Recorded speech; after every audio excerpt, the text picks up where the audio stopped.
A man doesn't rot from war, poverty, or even infidelity. He rots the moment he learns to smile at what he should have walked away from. You were destroyed the day you tolerated the collapse of your own standards, groveling to keep a woman who, visibly, no longer fears losing you. That's your raw truth. Confucius, with his brutal clarity, said, "The gentleman understands what is moral. The small man understands what is profitable. But you, modern man, you understand neither. You chase chaos perfumed and proud, and you call it love." Confucius would have another name for it, the death of your soul, and with it, your nation. Confucius wasn't a self-help guru. He knew a broken home is the cradle of a broken nation, and the home begins with your silence in the face of feminine disorder. You deluded yourself into thinking you were patient, loving.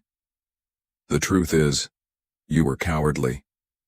Too cowardly to leave, too cowardly to reclaim leadership of your own life. You were afraid to admit that the woman you thought you loved lacks discipline, and if she lacks discipline, she cannot love you. Love isn't blind indulgence, but restraint and purpose. You were deceived into seeking outward beauty. But Confucius warned, virtue is not left to stand alone. He who practices it will have neighbors. The undisciplined woman, she has no neighbors, only victims.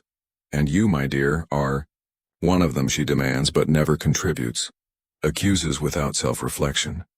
She thrives precisely where you fail to set boundaries. And the more you tolerate her, the more she destroys the man you are meant to become. The danger isn't her femininity, but her complete lack of consequences for her actions. It's not her body but her sickening allergy to correction. It's not independence but her unrelenting hostility to order. She turns every boundary into a personal attack, confuses your patience with permission to dominate you, and without ever lifting a weapon, she will reduce you to a hollow shell, smiling for pictures while you die inside. Confucius knew that individual nobility is destroyed when you allow the world, or in this case, her, to dictate your silence, your passivity. Confucius said, "To see what is right and not do it is want of courage. So tell me, brother, when she screamed at you in public and you said nothing, was that love or cowardice? When she dressed for lust, called it empowerment, and you swallowed your instincts, was that support or surrender? Be honest, for the truth, however painful, is the only path to freedom. There's a woman every man should fear, and she doesn't come with a warning label. She comes with a beauty so loud it drowns your logic. She comes with trauma repackaged as personality. She comes with never-ending tears and a non-existent empathy. And above all, she has the gift of making you feel like the villain, when all you did was dare to ask her to grow. This is the woman Confucius feared. Not because she was intrinsically evil, but because she was untouchable. Untouchable by reason, untouchable by principle, untouchable by men who still seek peace. She is not corrected, she is celebrated. She is not held accountable. She is free. She is not dangerous like a snake, but like a mirror. For when you finally see her clearly, you see the diminished and destroyed man you became to keep her. This, Confucius would say, is not love. This is the decay of the masculine spirit disguised as commitment, a subtle erosion that doesn't roar like an earthquake but drips, bit by bit, moment by moment, until the man who once walked like a lion now crawls like a tenant in his own kingdom. You are being undone, inch by inch. Confucius warned, he who does not investigate the foundation will have trouble with the structure. But what foundation do you, modern man, build upon today? Cheap attention, fleeting lust, temporary loyalty, a screenshot of happiness that hides 1,000 quiet humiliations. You build on emotion without discipline, on passion without principles. And then you cry when the entire structure falls, not realizing it was never meant to stand. You mistook the excitement of chaos for the pulse of destiny. But here's the brutal truth. The woman who cannot regulate herself will eventually regulate you. Not through love or wisdom, but through fear, guilt, and exhaustion. She'll drain you by the hour, and when you're empty, she'll cynically say you've changed. Because you, my dear, have become a shadow of your former self. Confucius taught that the superior man cultivates himself for virtue, not approval. He seeks the discipline of the heart, not applause. He speaks to preserve harmony. So, ask yourself, what has your pursuit of modern women done to your harmony? When did your home become a courtroom? When did your voice start trembling before you even spoke? There is no peace with a woman who hates peace. Many today are not at war with you but with silence, calm, standards. If she is not rooted in shame, in moral decency, she is not ready for love. Confucius was clear. The beginning of wisdom is to call things by their proper names. Stop calling dysfunction passion. Stop calling rebellion confidence. Stop calling yourself abandonment compromise. Stop deceiving yourself or you will continue to sink. The woman every man should fear is not the one who cheats. It's the one who needs no reason to feel above correction. She's allergic to leadership but addicted to control. She'll call you insecure for having standards, weak for having feelings, and toxic for having expectations. But brother, expectations are not oppression. They are architecture. They are the pillars that protect your mind from the storm of her emotional volatility. If you don't set the rules, she will. And her rules are simple. She wins, or you're the villain. There is no escape. You fold to keep her smiling or you stand firm and are demonized. There's no third door when you're with a woman who believes accountability is abuse. Confucius never said women were enemies. He said chaos was, and chaos wears many faces, some of them breathtaking. The superior man does not blame her for being what she is. He blames himself for expecting peace from a storm. You cannot teach a woman who has never been taught to lose. And modern men are so starved of softness that they confuse discipline with cruelty. But true feminine discipline is not cruelty. It is the rarest form of love. The kind of love that doesn't excuse her own bad day, that apologizes without theatrics, that doesn't seek a crown but the chance to protect your kingdom, your peace. You have been betrayed by your own need. Yet you, man, marry queens of disorder and expect the palace to stay standing. You confuse criticism with communication. You think being yelled at means you're being loved hard. No, my brother. You're just used to war. Confucius didn't want you to be loved hard. He wanted you to be loved right. And what you have isn't love. It's a battlefield. You, modern man, walk into relationships like a beggar with a crown. Royalty in blood, but poverty in memory. You forget who you are, what you're worth, and worse, what you're supposed to protect. Confucius taught that a man's first duty is to himself, not in ego, but in alignment. But how can a man be generous to the world when the woman closest to him bleeds him daily and calls it growth? How can he be sincere when he must censor his truth just to keep her from exploding? How can he practice gravity when she mocks his seriousness and mistakes his silence for weakness? You were not designed to be an emotional sponge. You were designed to be a pillar. But pillars collapse when they carry more than they were built to. And the undisciplined woman, the one Confucius warned you about, will never stop adding weight. She doesn't want peace. She wants evidence of your obedience. Your exhaustion is her proof that you care. Your tears are the receipts of your love. And your silence is all the space she needs to write the story of your defeat. This is why Confucius placed such sacred value on ritual, not as superstition, but as order made visible. Ritual is how chaos learns boundaries. In ancient China, even how one sat at the table mattered because everything was a mirror of self-respect. But today, you, man, invite women who flip your table over, and then wonder why you've lost your appetite for life. You dine with disorder and then ask why you've lost your appetite for life itself. The truth is brutal. Some men need these women. Some men seek them out not to be loved, but to be punished, because secretly they believe they deserve the pain. And as long as she's yelling, as long as she's making it hard, you might even believe she's real. No, it just means your inner world is already broken, and she is the echo of your wounds. Confucius would tell you this is the life of the small man, the man whose self-cultivation stopped at the mirror. He looks strong, he sounds wise, but inside he's a frightened boy seeking validation through female volatility. And worse, he confuses chaos for depth. The gentleman is ashamed of speaking more than acting, Confucius said. But the woman you're drawn to never stops talking, and the man you've become never stops explaining. You talk, she twists. You explain, she escalates. And you think, maybe if I love her better, she'll finally calm down. No, my brother. She only calms down when you become unshakable. When you build your life with the assumption that no woman is above replacement relative to your principles. When your peace becomes more important than your bed.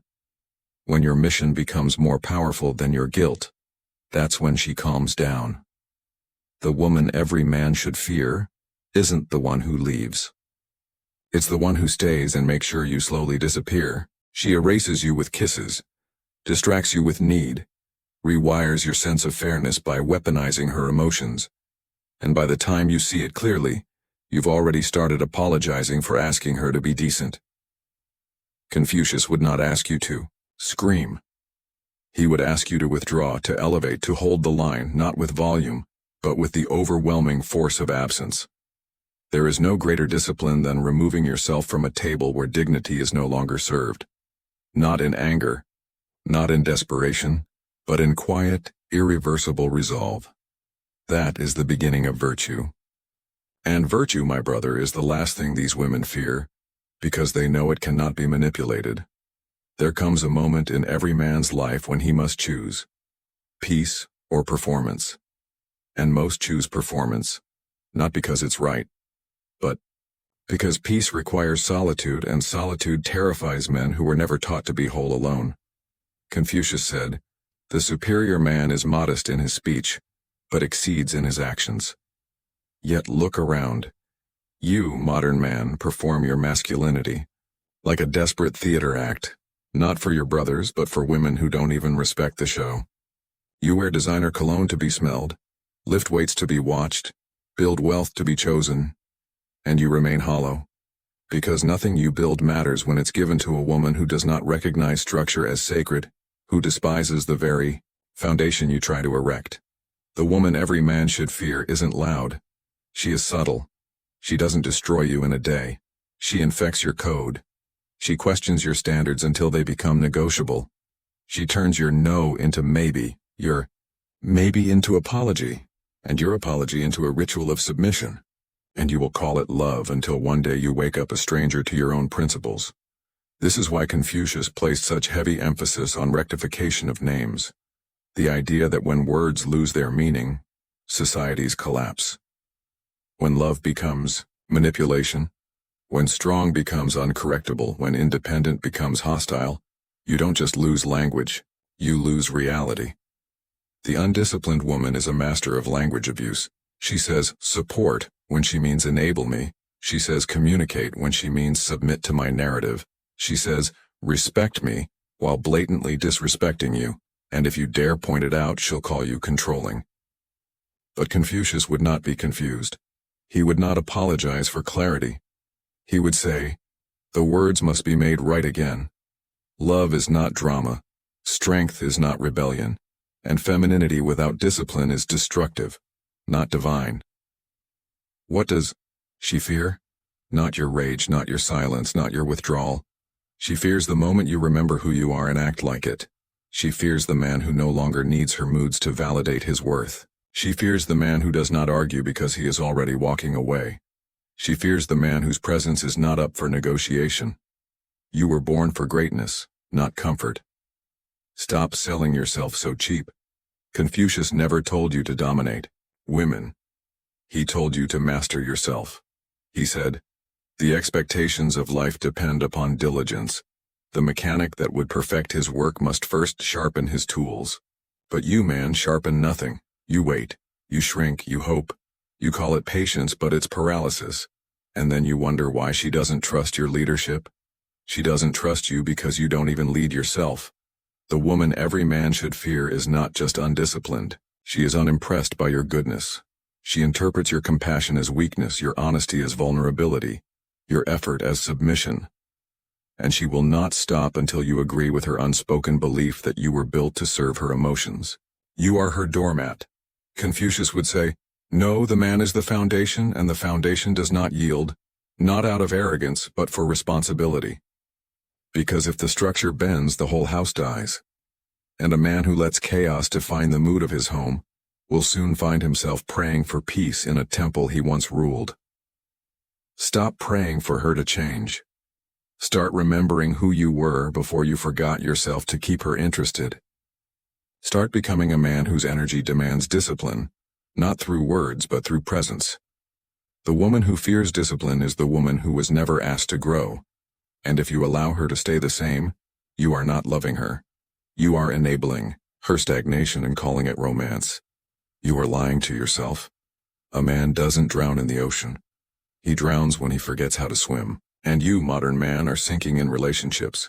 Not because women are inherently dangerous, but because you never learned how to breathe in chaos without calling it love. Confucius would never beg a woman to understand him. He would shape the world through example, not explanation. He said, "The expectations of a noble man are placed upon himself. The expectations of a small man are placed upon others. Yet you, man, are taught that setting standards is oppressive, and bending to dysfunction is maturity. So let's get brutally honest. You were never taught how to vet a woman. You were taught how to attract her.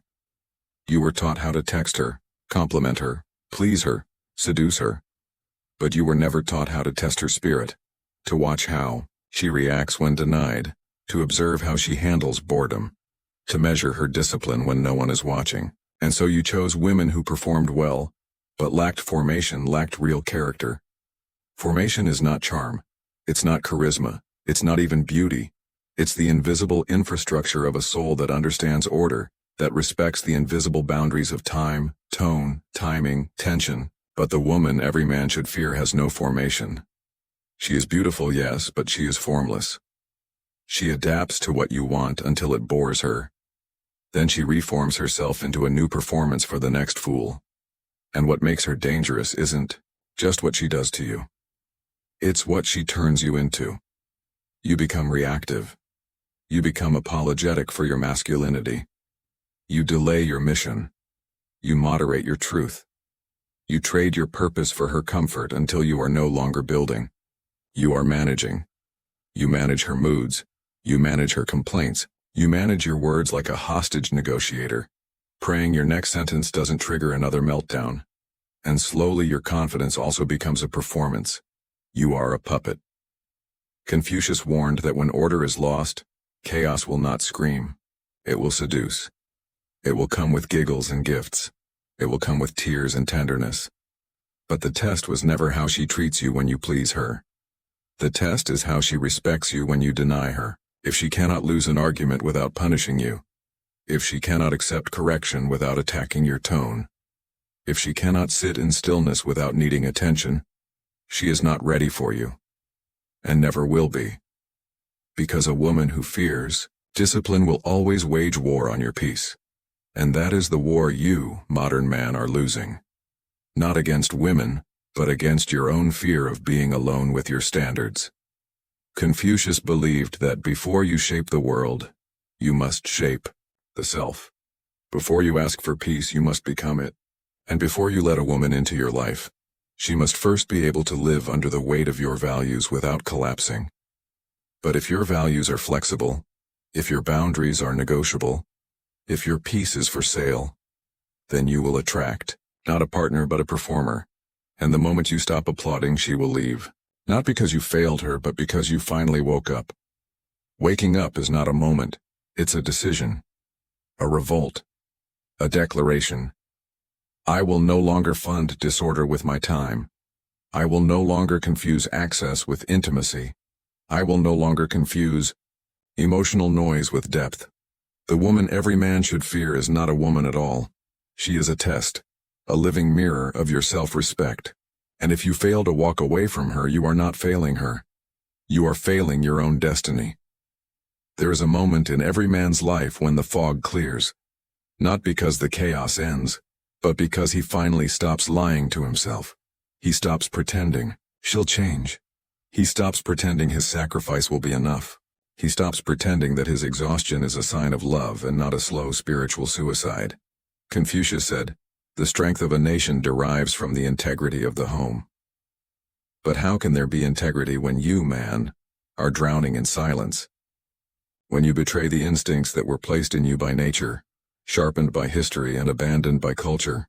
But here's the truth Confucius would whisper if he sat beside you today. You are not here to be liked. You are here to become unshakable. And that kind of man does not chase chaos in the form of curves. He does not build castles on unstable ground. He does not trade his mission for her moods. He studies her before he loves her. He watches how she speaks to the waiter. He listens to how she handles boredom. He tests her before he commits. Not out of malice, but out of wisdom, out of survival. Because the most important decision in a man's life is not what he loves. It's what he protects. His peace, his rhythm, his voice, his sacred masculine clarity. That is your only responsibility. Because, in the end, there are only two types of women. The one who respects your values and builds with you, and the one who bends your values and slowly breaks you. The first one requires patience, leadership, and clarity. The second one only requires that you remain weak. So if you've been waiting for a sign, this is it. If you've been doubting your decision, stop. Don't be the man who betrays his own order. Be that man. Your peace, your order, your virtue, non-negotiable. Like, share, subscribe. If this message helps you on your journey to becoming a better and stronger man,